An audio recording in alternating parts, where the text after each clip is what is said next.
विचार कि अगर आज के युद्ध में हम नहीं गए तो निश्चित ही अर्जुन की मौत है। भगवान कन्हैया इतना कह करके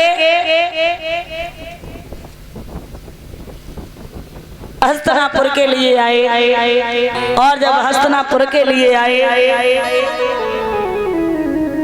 सब लोग प्रसन्न हैं। भगवान का चेहरा उदास देखा पूछ बैठे सब लोग, प्रभु आप प्रसन्न क्यों नहीं हो, आपका चेहरा उदास क्यों है। उसी समय जवाब दिया और कहा एक काम करो, मेरी बुआ कुंती को बुलाओ।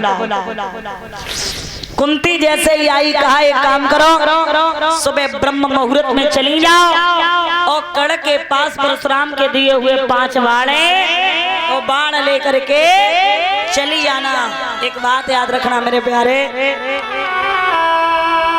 कर्ण जो था कुंती के कुंवारेपन पे पैदा हुआ था। कुंती ने संदूक में बंद करके से नदी में बहा दिया था। दादा एक प्रमाण ये मिलता है, फिर इसका पालन पोषण किसने किया। एक विद्वान लिखता है कि पालन पोषण अदरथ ने किया था और एक प्रमाण मिलता है कि धोबी और धोबिन ने किया था।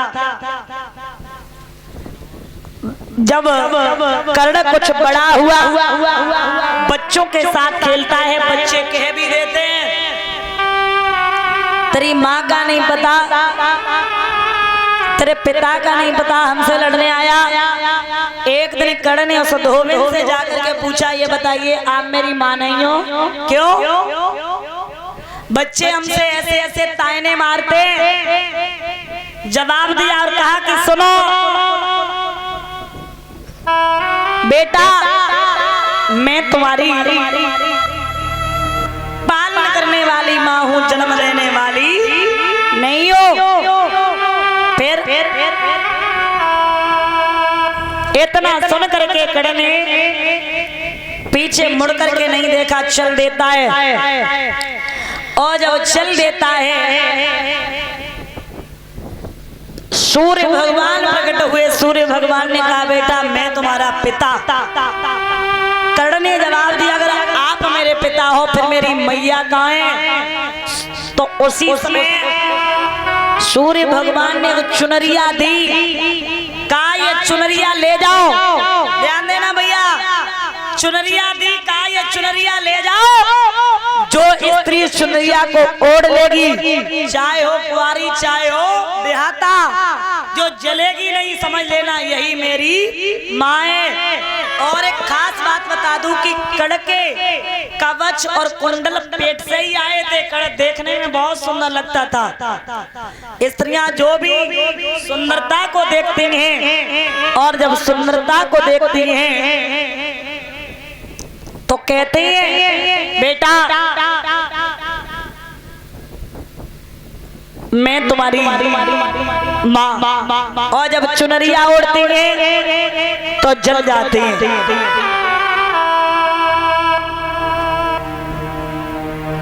जाते जाते कर्ण आज पहुंचा। कुंती छत पे खड़ी थी और जब कुंती छत पे खड़ी थी कुंती ने जवाब दिया बेटा मैं तुम्हारी माँ। बोले अगर आप मेरी माँ हो तो लो इस चुनरिया को ओढ़ो। और जैसे ही चुनरिया ओढ़ी चली नहीं कर्ण तो गोदी में बैठ गए और गोदी से नहीं हटे। जवाब दिया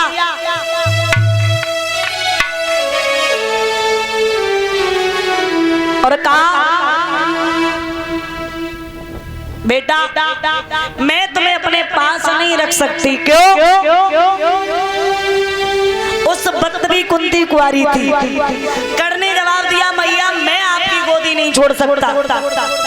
ढकेला मार दिया और जब ढकेला मार दिया तो कर्ण ने पीछे मुड़ करके नहीं देखा। प्रमाण मिलता है जाकर के कौरवों की सेना में मिल गया। इधर कुंती पहुंची, कर्ण ने देखा मैया आज तू मेरे पास कैसे आई। तो बोली लाला आज मैं तुझे एक भेद बताने के लिए आई हूँ। और एक बात बता दूं मेरे प्यारे, ये कुंती जो थी ना कुंती कुंत भोज की लड़की नहीं थी, कुंती सूर्यसेन की लड़की थी। सूर्यसेन कुंत भोज ये दोनों मित्र थे। कुंत भोज के कोई संतान पैदा नहीं होती थी, तो सूर्यसेन से कहा अगर आपके कोई संतान पैदा हो तो मुझे दे देना। तब इनके बिटिया पैदा हुई। कुंती का पहले नाम क्या था? प्रथा। क्या था? प्रथा। जब कुंत भोज ने ले ली, इसका नाम रखा कुंती। कुंती बोली लाला मैं एक भेद बताने आई हूँ, सुन। अरे कुंत भोज की सुता, अरे लगती बबुला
जवाब दिया, कहा बेटा तू मेरे कुआरेपन पे पैदा हुआ था, समाज की लोक लज्जा के कारण मैंने एक संदूक में बंद करके तुझे नदी में बहा दिया था।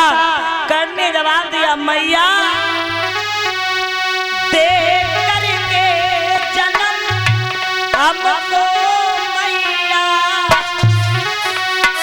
तेरे क्यों नदिया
सुनो ना,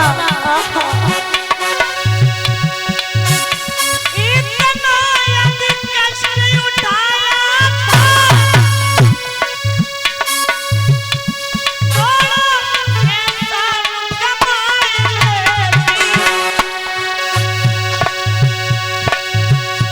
जब जन्म दिया था मैया, तब ही मेरे गलों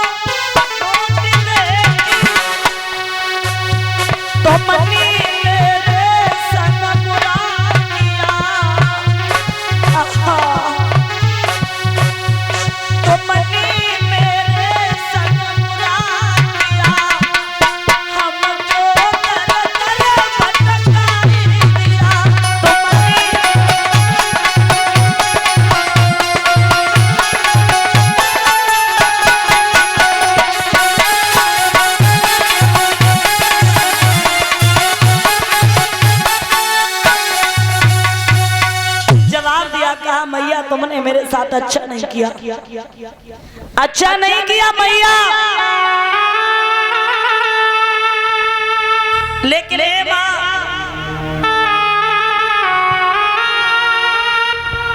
कोई बात नहीं है मैया, ये कर्ण तुम्हारा ऋणी है। ऋणी माँ, उस ऋण के बदले में क्या मांगना चाहती हो? मेरे प्यारे, एक बात मैं आपको बता दूं कि हर औलाद अपने माँ बाप की ऋणी होती है। जवाब दिया, कहा मैया मैं तेरा ऋणी हूं, और बता उस ऋण के बदले में तू क्या मांगना चाहती है? एक बात बता दूं मेरे प्यारे, जिंदगी में सब कुछ करना, एक संत, एक गुरु, एक माता पिता, इनके दिल को कभी मत दुखाना, कभी अपमान मत करना मेरे प्यारे। और अगर आपने अपमान कर दिया, इनके दिल को दुखा दिया, समझ लेना जिंदगी में आपका कल्याण नहीं होगा। घर में जो आपके माता पिता है ना, वो पता कौन है? कौन है? भगवान। मैं कह दूं उन लोगों से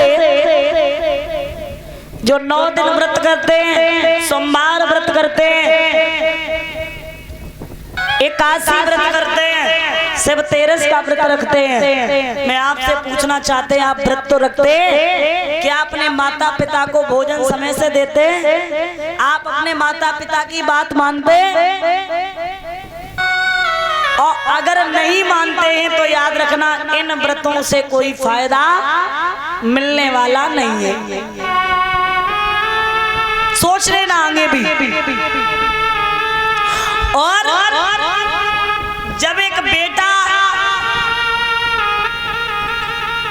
माता पिता के साथ गलत करता है, उसके साथ गलत होता है, वो इस बात का एहसास नहीं कर पाता है कि मेरे साथ क्या गलत हो रहा है।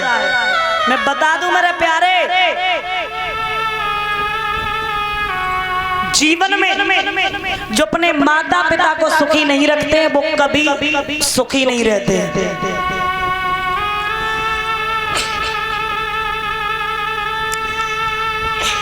कभी सुखी नहीं रहते।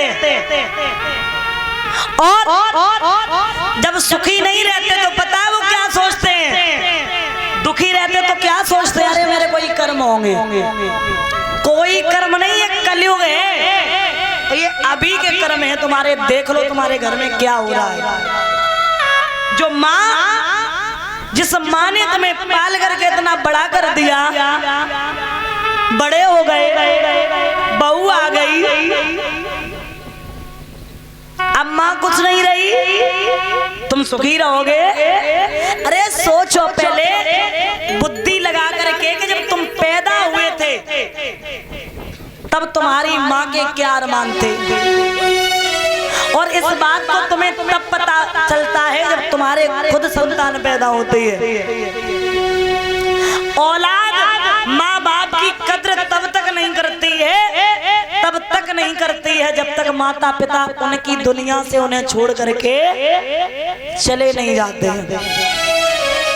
याद तब आती है जब वो चले जाते हैं। वो चले गए तो अब आप क्या भी करोगे? जब दिल की कुठरिया साफ नहीं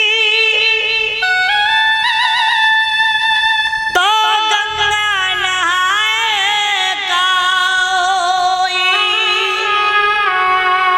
प्यारे, आप कितने भी तीर्थ यात्रा कराना, मथुरा, वृंदावन, हरिद्वार, काशी, प्यारे रहम है जिसके अंदर रहवान वहीं पे रहता है, और अहम है जिसके अंदर रहवान वहीं पे रहता है।